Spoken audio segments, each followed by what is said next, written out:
Bagaimana kita bisa membedakan musibah, cobaan, bencana, atau azab? Seperti ujian dosen. Misalnya virus corona yang sedang merebak sehingga dampaknya pada kaum muslimin, khususnya muslimin di Indonesia yang tidak dapat melaksanakan ibadah umroh. Pertanyaan dari Bapak Ridwan Ahmad Faizin Emrian Abidin Bandung. Ternyata ini pertanyaan kolektif. Misalnya saya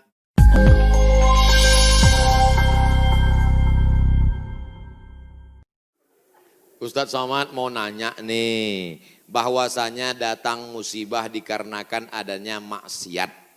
Nah, oke, nah ini aja. Ada, saya bukan ngada-ngada. Bagaimana caranya bisa membubarkan tempat hiburan malam? Karena saya yakin di tempat seperti ini adalah pusatnya maksiat. Semua hiburan malam mesti ada izin dari Majelis Ulama Indonesia, tokoh adat, tokoh masyarakat, dan disetujui oleh Polsek. Setuju? Jadi siapa yang mau buat hiburan malam nikah anaknya, dia ngurus surat 3. Pertama, rekom dari MUI. Pak Ketua MUI Kecamatan, ya nanti malam mau pesta anak saya. Kata MUI, apa hiburannya? Ada keyboard tunggal. Lagunya apa? Ini lagunya, ini pulang-pulang berbadan 2. Jangan.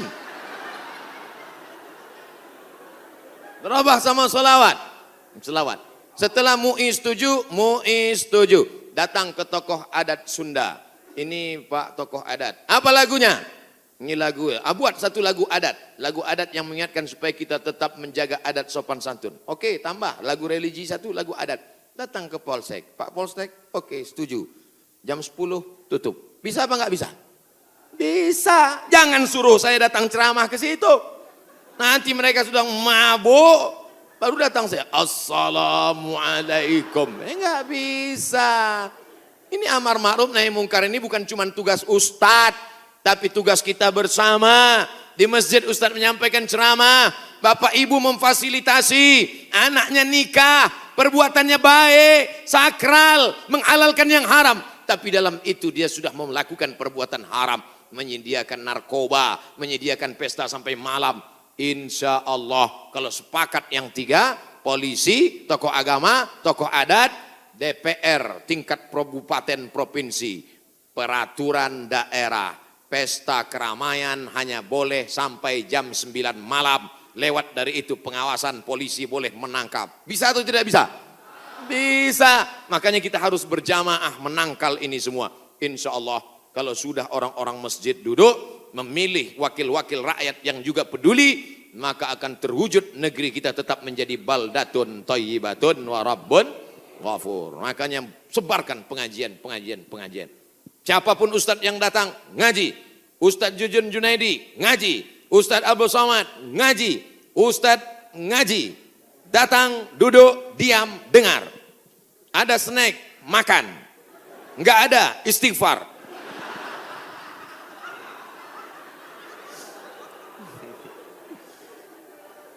Ustadz Somad, saya manusia banyak dosa. Tidak sholat Jumat. Kenapa enggak sholat Jumat? Man tarakal jumu'ata salasa marratin. Siapa yang enggak sholat Jumat 3 kali berturut-turut, tahawunan, bukan karena sakit, bukan karena darurat, tapi karena menyepelekan panggilan Allah, taba'allahu ala qalbi, Allah mengunci pintu hatinya. Kalau sudah hati terkunci, telinga tersumbat, mata tertutup, khatamallahu ala qulubihim wa ala sam'ihim wa ala absarihim ghishawah. 3 kali sholat Jumat kau tinggalkan, Allah mengunci pintu hatimu. Siapapun yang ceramah tak akan masuk ke telingamu. Na'udzubillah. Saya ingin bertobat dan sudah menjalankan taubat, maka sholat Jumatlah engkau. Siapa yang datang hari Jumat saat yang pertama seperti berkurban seekor onta, datang pada saat yang kedua seperti berkurban seekor lembu, datang saat ketiga seperti berkurban seekor kambing, datang saat keempat seperti berkurban seekor ayam, Datang saat kelima seperti berkurban sebutir telur ayam. Sekarang banyak yang datang hari Jumat, jangankan telur ayam, telur puyuh pun nggak dapat. Datangnya kapan? Ketika khotib sudah naik ke atas mimbar. Jamaah Jumat yang dimuliakan Allah. Baru dia datang. Udah terlambat sholat sunat lagi. Allahu Akbar. Pakai baju kaos tertulis, emang masalah buat lo. Orang kalau taubat itu malu sama dosa-dosa masa lalu. Bukan bangga. Ini banyak juga orang udah taubat. Ustaz Somad, saya ini baru hijrah. Dulu semua saya minum. Semua narkotika saya pakai. Ente taubat apa sombong? Orang taubat mengenang dosa itu melelehkan air mata, nangis. Ada juga bukan bangga. Ada juga sebagian jamaah sudah taubat nangis. Ustaz saya, kamu menyesal minjam uang. La illallah. Kenapa hati ini masih keras Ustadz? Belum bisa nangis di saat tahajud Ustadz. Datang seorang bertanya kepada Nabi an qaswatil qalbi. Hatinya keras. Apa kata Nabi? At'imil masakin wamsah ra'sal yatim. Kalau mau melembutkan hati, kasih makan fakir miskin, usap kepala anak yatim. Siap? Ngaji jangan ditunda-tunda. Pulang dari sini langsung mampir ke rumah makan, beli nasi bungkus, bawa ke panti jompo. Anak mereka sudah meninggal, hidup sebatang kara, belikan kain sarung, langsung datang. Assalamualaikum Bapak Ketua Panti Jompo. Waalaikumsalam. Berapa semua orang jompo di sini? Ada 100 orang. Saya mau makan siang sama mereka. Semuanya 2 orang aja. Kebetulan bawa nasinya cuma 2 kan. Melihat mereka nanti menyuap, menggeletar tangannya memasukkan nasi yang kau masukkan, maka disitulah hatimu akan lunak. Pergi ke rumah anak yatim, tanya, anak yatim sudah berapa bulan gak bayar uang sekolah. Lihat bajunya, dijahit, sobek. Rupanya kain sudah lapuk, kain kelas 1 dipakai kelas 6. Belikan bajunya, senangkan hatinya. Nabi yang mengasih resep ini. An qaswatil qalbi. Azab yang paling hebat bukan miskin. Azab yang paling dahsyat bukan susah. Azab di atas azab adalah hati yang keras. Wa inna minal hijarati lama yatafajjaru minhul alhar.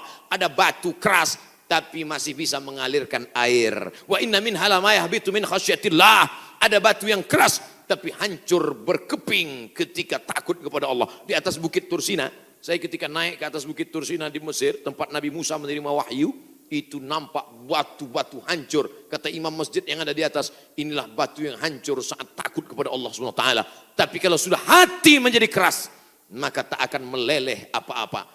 Kalau ada orang tidak meleleh apa-apa, pelit, medit, bakhil, itu salah satu ciri hati yang keras. Lunakkan hati dengan banyak bersedekah. Saya kalau ikut pengajian, telinga saya tahan. Kalau ikut sholat malam, mata saya tahan. Kalau datang ke masjid, kaki saya tahan. Tapi kalau sudah keluar duit, dompet saya nggak tahan. Banyak orang ketika keluar, alhamdulillah masjid ini adalah wakaf orang-orang baik di Panyawangan, di Jawa Barat. Ternyata orang-orang Sunda, orang-orang Jawa Barat ini berwakafnya tidak tanggung-tanggung. Langsung satu masjid. Mudah-mudahan akan banyak wakaf-wakaf yang lain insya Allah. Amin. Sekarang banyak juga orang berwakaf. Ustaz Somad, itu tanah saya wakafkan. Mantap. Begitu diurus di Badan Pertahanan Nasional, rupanya suratnya 5. Kenapa kau wakafkan tanah bermasalah? Karena bermasalah, itulah saya wakafkan Ustaz. Na'udzubillah. Kalau hatimu masih keras juga, hadirlah di tempat penguburan jenazah. Berdirilah di tepi kubur tempat jenazah. Suruh kawan satu nyenggol dari belakang. Masuk kau ke dalam, kau sambut jenazahnya, kau pegang masuk ke lubang, terasa dingin dari bawah, sadarlah bahwa kau juga akan mati masuk ke dalam. Rumahmu yang besar tinggal, istrimu akan nikah dengan brownies. Mobilmu yang mewah akan dijual, suratnya akan berganti di kantor Samsat. Tanahmu akan diganti akte notaris. Kau hanya akan membawa 2-3 helai kain kafan digulung macam dodol Garut. Apa yang kau bawa mati menghadap Allah Subhanahu wa taala? Ada orang Islam mati bawa seragam, ada. Tadi saya baru dikasih jaket kulit, sayang sekali. Tapi jaket itu pun tinggal kalau kau mati, Abdul Somad. Kenapa nggak dipakai sekarang? Panas.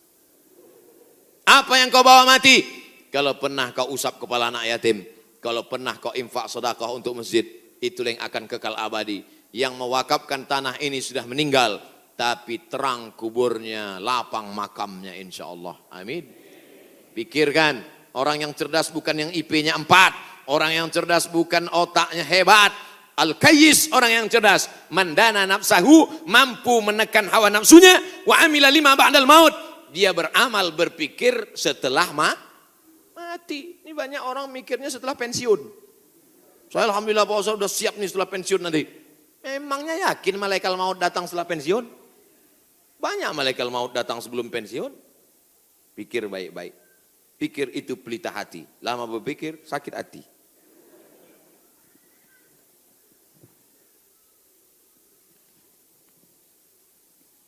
Bagaimana kita bisa membedakan musibah, cobaan, bencana, atau azab? Seperti ujian dosen. Misalnya virus corona yang sedang merebak sehingga dampaknya pada kaum muslimin, khususnya muslimin di Indonesia yang tidak dapat melaksanakan ibadah umroh. Pertanyaan dari Bapak Ridwan Ahmad Faizin Emrian Abidin Bandung. Ternyata ini pertanyaan kolektif. Misalnya saya demam. Dari mana saya bisa membedakan demam saya itu menghapus dosa, atau demam laknat, atau demam ujian iman, atau demam itu dari mana saya bisa tahu? Oh, kalau demamnya cuman 36 derajat Celcius itu menghapus dosa. Kalau 40 derajat itu laknat. Kalau 100 derajat kebakaran. Di mana kita bisa tahu? Tidak ada yang bisa membedakannya kecuali introspeksi diri. 1. La yusibul mu'min min nasabin wala wasabin wala saqamin wala syaukin yastakuha. Kalau ada orang yang kena susah hati, gundah gulana, sakit, duri menusuk tapak kaki, keluar dari rumah, lupa pakai sendal, melangkah, duri menusuk tapak kaki, illa kafarallahu anhu biha sayyi'atuh, maka dengan itu sebenarnya Allah ingin membersihkannya dari dosa. Makanya kita selalu husnuzan. Ana, dalam hadis kursi, apa kata Allah? Ana inda husni zanni abdi bi. Aku menurut prasangka hambaku kepadaku. Maka kalau kita kena penyakit, yang pertama husnuzan pada Allah, bahwa sebenarnya Allah ingin membersihkan kita dari dosa. Yang kedua, saya nggak ada dosa Pak Ustadz. Apa dosa saya? Saya nggak pernah minum khamar, saya nggak pernah sabu-sabu, saya nggak pernah berzina, saya nggak pernah pakai narkoba. Dosamu adalah ketika kau merasa bahwa kau tidak berdosa. Itulah dosa. Dosamu adalah ketika engkau sehat, tapi tak kau pakai mensyukuri nikmat Allah. Itulah dosa. Maka siapa yang berkata, saya tidak pernah silap, saya tidak pernah salah, saat itu dia sedang silap dan salah. Al-insan mahallul khata' wan nisyan. Manusia tempatnya silap, lupa dan salah. Yang kedua, ketika kita sakit, sebenarnya Allah ingin mengangkat derajat kita. Karena sebetulnya amal kita tidak cukup. Kita sudah ditempatkan di tempat surga Jannatul Firdaus. Tapi ketika malaikat ditanya, sudah cukupkah amalnya? Belum. Beri dia ujian. Supaya amalnya mencukupkan dia dengan amal sabar. Ada amal yang lebih tinggi dari tahajud. Lebih hebat daripada jihad. Apa dia? Innama yuwaffas sabiruna ajrahum bighairi hisab. Amal sabar menerima musibah. Tidak caci maki, sumpah serapah. Yang ketiga, bisa jadi laknat Allah. La ta'murunna bil ma'ruf. Mestinya kau tolong saudaramu yang ada di Uighur. Mestinya kau bantu saudaramu yang sedang teraniaya di India. Tapi mulutmu diam, kau tak mau menolong. Ketika musibah dikirimkan Allah dalam bentuk bencana, ternyata yang kena bukan yang jahat-jahat saja, yang baik-baik pun ikut juga kena. Maka tidak ada cara lain kecuali mohon ampun, minta ampun, taubat, nasuha kepada Allah Subhanahu wa ta'ala. Oleh sebab itu maka yang bisa membedakannya hanya Allah. dan kita hanya berhusnuzon kepada Allah Subhanahu wa taala. Bagaimana cara membentengi bencana yang semakin banyak akhir-akhir ini? Itulah yang udah kuceramahkan tadi.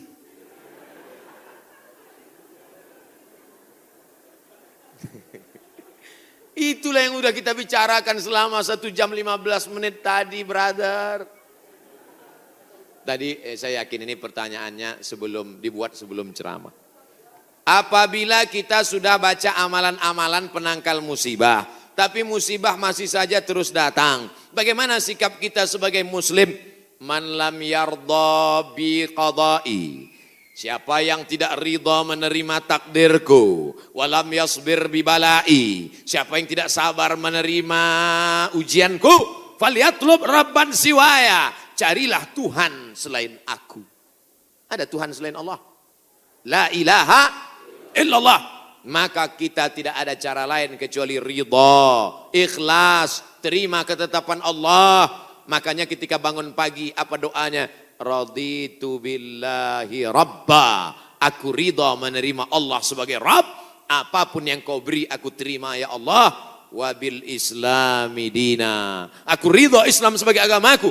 Apapun perintah dan larangan Islam ku amalkan. Wabi Muhammadin nabiyya wa rasula, aku ridha Muhammad sebagai rasulku. Maka kita ikut sunnah Rasulullah Muhammad sallallahu alaihi wasallam. Terjadi juga ridha.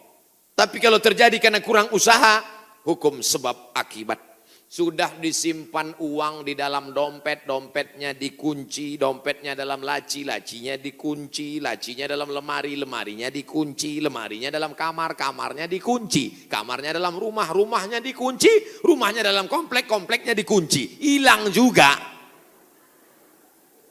Terus mau ngamuk.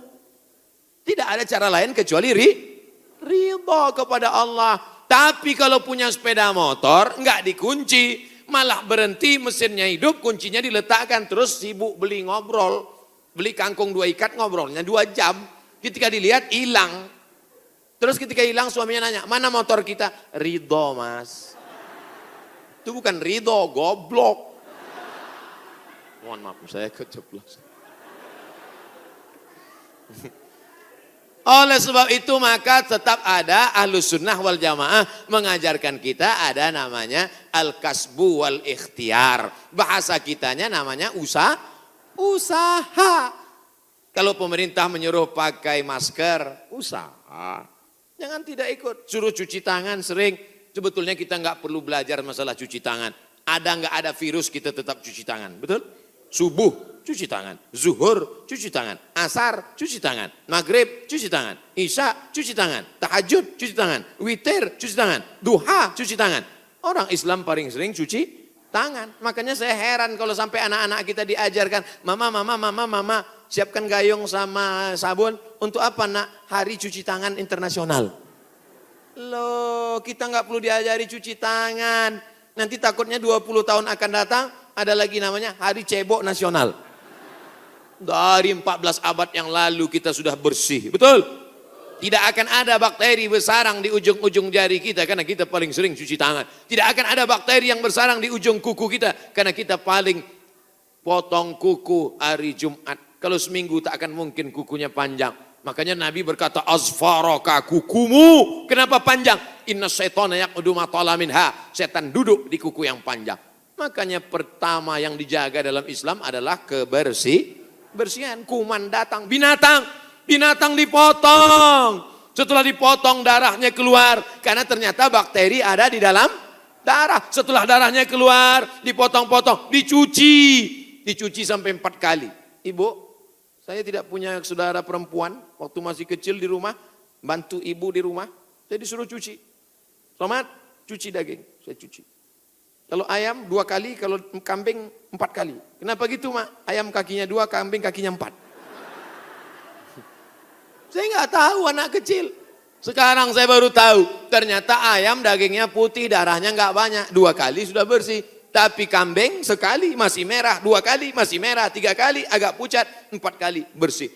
Setelah itu baru dimasukkan, dibuang airnya, disolawatkan, baru dimasak. Mereka tidak, kambing tidak dipotong, kambing matinya di stunning. ada pistol tapi pelurunya nggak keluar, ditahan. Itu skalanya 8, ditembakkan ke kening sapi, tembak ke kening sapi, sapinya mati, darahnya nggak keluar. Kalau sampai 8 mati, tapi kalau 7 bodoh aja. Itu sapi-sapi dari Australia yang datang ke tempat kita yang liar seperti banteng, itu ditembak otaknya skala stunning 7. Bodoh. Nah, ibu kalau ada bapak yang liar, tembak skala 7. Itu bodoh. Mas, mama mau pergi arisan, pel lantai, mandikan anak, dan papa. Nah itu udah kena stunning. Jangan diamal. Tidak dipotong, hanya stunning 8 skala, akhirnya sapi tumbang, darahnya masih dalam daging, bercampur dengan darah bakteri penyakit, dipotong-potong, diletakkan di atas api yang tidak terlalu matang, bolak-balik, nggak dicuci, darah nggak keluar, masuk ke dalam roti, dicampur, dimakan barbecue. Habis dimakan kena penyakit Medco, ko sapi, med gila, medco sapi gila. Sapi aja yang halal bisa jadi penyakit, apalagi yang dimakan kelelawar, Batman.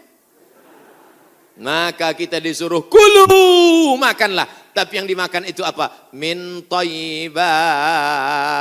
Thayyib artinya baik, baik. Dulu thayyib baik-baik, sekarang thayyib nggak pulang-pulang. Mohon maaf Pak Thayyib nyantur singgih. Masya Allah, tabarakallah. Itulah Muwakib Masjid Al-Hasan, Tuan Almarhum Haji Hasan Sanusi bin Udin. Di akhir majelis, mari kita mendoakan beliau. Tidak pun kita doakan, amal kita dari awal sampai akhir tadi mengalir ke makam beliau. Doa kita ini hanya sebagai ucapan terima kasih kita, karena kata Nabi, man lam yashkurin nas lam yashkurillah. Siapa yang tidak berterima kasih kepada manusia, maka dia tidak bersyukur kepada Allah. Abdul Somad yang datang jauh dari pulau Sumatera Nun di seberang sana, berterima kasih kepada keluarga almarhum yang masih hidup, dipanjangkan umurnya, disehatkan badannya, yang sudah meninggal dunia diampunkan dosanya, diletakkan dalam tempat yang layak, dijauhkan dari azab kubur. Maka kita membaca doa Al-Fatihah. A'udzu billahi minasy syaithanir rajim. Bismillahirrahmanirrahim. Alhamdulillahi rabbil alamin. Ar-Rahmanir Rahim. Maliki yaumiddin. Iyyaka na'budu wa iyyaka nasta'in. Ihdinas siratal mustaqim. Siratal ladzina an'amta 'alaihim ghairil maghdubi 'alaihim waladdallin. Amin. Allahumma ighfir lahu, rahmati saudara kami almarhum ya Allah. Warhamhu, rahmati beliau.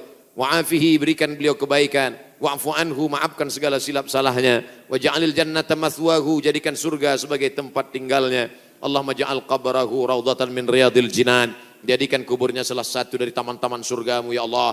La taj'al qabrahu hufratan min hufarin niran. Jangan jadikan kuburnya salah satu dari lubang nerakamu ya Allah. Allahumma akrimna wa la tuhidna, muliakan kami, jangan hinakan kami ya Allah.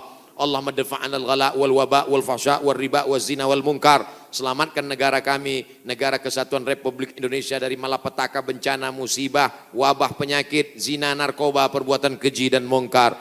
Allahumma a'inna, tolong kami ala zikrika, supaya hati kami senantiasa berzikir mengingatmu, wa syukrika, selalu bersyukur padamu, wa husni ibadatik, selalu beribadah dengan ibadah yang terbaik ya Allah. Ya muqallibal qulub, engkau yang membolak-balikkan hati, tsabbit qulubana, kokohkan hati kami ala dinik, dalam agamamu, wa ala ta'atik, dalam ketaatan kepadamu. Allah majma'na ma'al habibil mustafa fi jannatikal ula, satukan kami dalam surga jannatul firdaus bersama Nabi Muhammad sallallahu alaihi wasallam.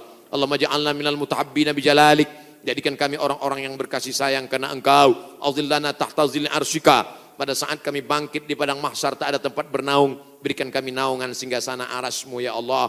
Rabbana ighfir lana dzunubana, ampunkan dosa kami, wali abaina, ayah kami, wali ummahatina, ibu kami, wali azwajina, pasangan hidup kami, wali dzurriyyatina, anak cucu keturunan kami, wali man hadarana, semua yang hadir di majelis ini pulang dalam keadaan ampunan dosa-dosa ya Allah. Wali man ghaba anna, saudara kami yang tak dapat hadir tapi ada niatnya, maka ampunkan juga dosa mereka ya Allah. Wali ikhwanina alladzina sabaquna bil iman, saudara-saudara kami yang sudah mendahului kami dengan iman. Allahumma zidna ilma, tambahkan ilmu kami, warzuqna fahma, berikan kami pemahaman yang benar. Allahumma ja'al abna'ana wa banatina minas salihin was salihat, Jadikan anak-anak kami anak-anak yang soleh dan solehah. Min huffazil Quran wal hafizat. Menjadi para penghafal Al-Quran. Minal mujahidina fisabilik bi amwalihim wa anfusihim. Mereka akan berjuang menolong agamamu dengan harta dan nyawa mereka ya Allah. Allahumma khtim lana bi husnil khatimah wa la takhtim alaina bi su'il khatimah. Allahumma ja'al akhir kalamina 'inda intihai ajalina. Jadikan akhir kalam kami ketika ajal kami sampai, saat malaikat maut mencabut nyawa kami, yang terakhir keluar dari mulut kami la ilaha illallah Muhammadur Rasulullah sallallahu alaihi wasallam. Rabbana atina fid dunya hasanah wa fil akhirati hasanah wa qina adzabannar. Wa sallallahu ala sayyidina wa maulana Muhammad wa ala alihi wa sahbihi wasallam. Walhamdulillahi rabbil alamin. Taqabbalallahu minkum minna wa minkum taqabbal ya karim. Terima kasih segala perhatian. Mohon maaf segala kesilapan dan kekhilafan. Pulang dengan tenang. Jaga kebersihan masjid. Angkat sampah-sampah. Buang pada tempatnya. Jaga kebersihan kesucian. Wassalamualaikum warahmatullahi wabarakatuh.